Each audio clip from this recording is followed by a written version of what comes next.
Attends, entre la monarchie, l'oligarchie et la démocratie, pour quel type de gouvernement tu as opté? Je vais te reprendre. J'ai opté pour la monarchie. Ah bon? Ouais. Alors tu voudrais retirer le pouvoir au peuple pour le mettre entre les mains d'un seul? Seul un monarque, un vrai, pourrait rendre le pouvoir au peuple. Et pourquoi le reprendre pour le rendre? Parce qu'avec la démocratie, le peuple n'a jamais rien pu.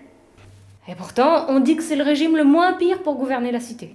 C'est ce qu'on dit, mais c'est pas la vérité. Si tu remets le pouvoir entre les mains d'un seul, ce sera de nouveau l'absolutisme, l'obscurantisme, la tyrannie. Pas entre les mains de n'importe qui. Le pouvoir corrompt et rend fou le plus sage d'entre nous. Ah, ça vaut mieux que l'opinion d'une majorité artificielle. Qu'est-ce que tu fais du suffrage universel? Il n'a jamais été universel. Ce sont toujours des forces matérielles qui l'emportent. Ouais, mais à la suite d'un vote. Mais quel vote? C'est une question de code comme pour le tiercé. Et ton monarque, il régnera en vertu de quel décret? Oui, et qu'est-ce qui va lui donner une légitimité? Le sang franc qui coule dans ses veines? Je pense à son haut niveau de conscience.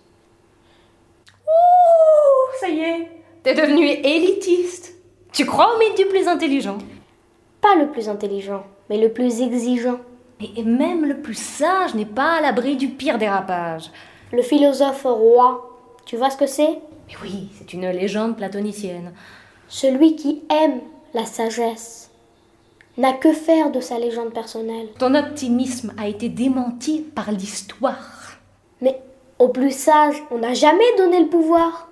Parce que ce sont toujours des abrutis qui votent. Parce que ce sont toujours des abrutis qui se présentent. Tu es idéaliste, mon petit. C'est triste. C'est tout de même mieux que d'être opportuniste. Oh ouais, il faut être réaliste.